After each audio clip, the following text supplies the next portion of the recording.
Hey you guys, welcome back to my channel. My name is Bianca Shanice, and today we'll be doing an updated brow tutorial. If you like to see this finished look, please stay tuned and keep on watching. So now I'm just starting off grooming my brows. I'm tweezing my extra hairs that has grew back so I can get me a nice clean sharp brow. The better your brows are cleaned up, the less maintenance you have to do to enhance your brows.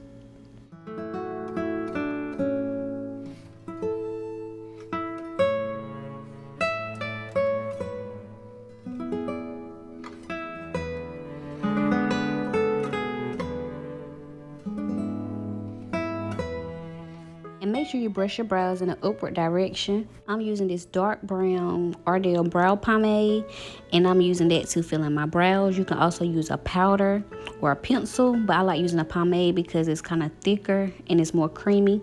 And so I'm just starting off where my brow starts, where the line starts at, and brushing it in an upward direction. And I want to use more product towards the end and the tail and less product to the front. And where I'm at in the front, I'm flicking the brush up like little hairs, and that just give it more of a natural effect. You want to give it like more of an ombre look, so you don't want it to look so harsh. You want it kind of look more natural. And sometimes you might have to go over your hair to create you an arch, and don't apply so much pressure when you're doing it. Just take a little bit at a time. And wherever you see gaps, that's where you fill in like hair strokes, little light strokes in an upward direction, where the direction how your brow is made. Make sure you have your spoolie so you can brush your brows. And that's why I say you don't have to apply so much product, because when you brush it, it's kind of like filling in the gaps. And I'm just repeating that same process on this brow. This brow over here is more higher than the other brow, so I started with my other brow because I want them to be kind of identical. They're not gonna be twins though, they're gonna be sisters, so I just try my best to get them to look exactly alike.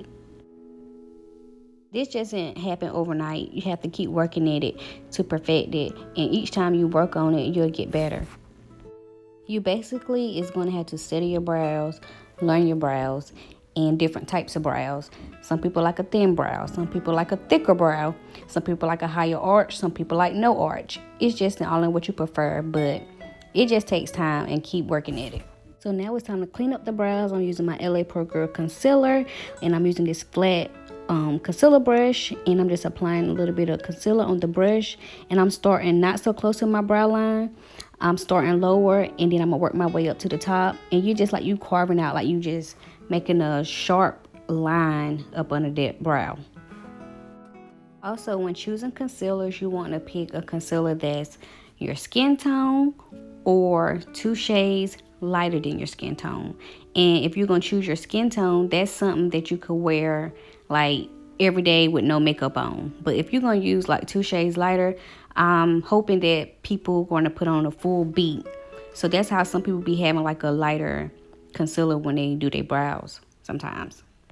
And you just don't want to get a too light concealer for you, because you don't want to have no halo brow. It'd be really bright up under your brow and over your brow. And in this video, I did not put concealer on top of my brow. I could have used a shade darker so it could kind of, you know, blend in with my skin tone, or I could use my foundation on the top of my brow, just like how I will carve out the bottom of my brow. It's just whatever you prefer, but I just really use my foundation when I'm doing my full face.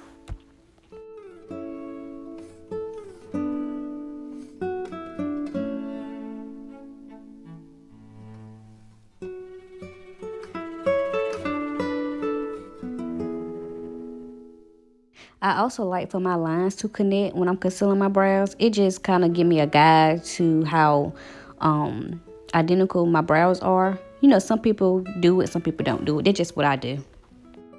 Just gonna drag that concealer all the way down to my lid and make sure I blend my edges out real good, just in case if I want to wear it just like that. And then I also will apply some more concealer to my lid if I was doing an eyeshadow look, to prime my eyeshadow. Not prime my eyeshadow, but prime my lids for my eyeshadow so it can look more pigmented. But you'll see it in another clip that's coming up, what I mean.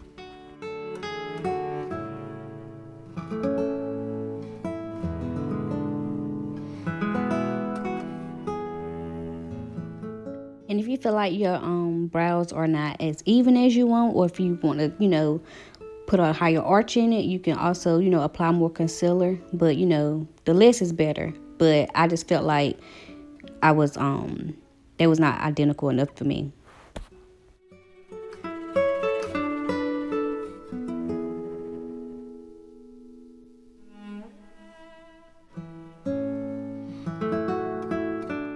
And here's the part when I was talking about adding concealer to the lid.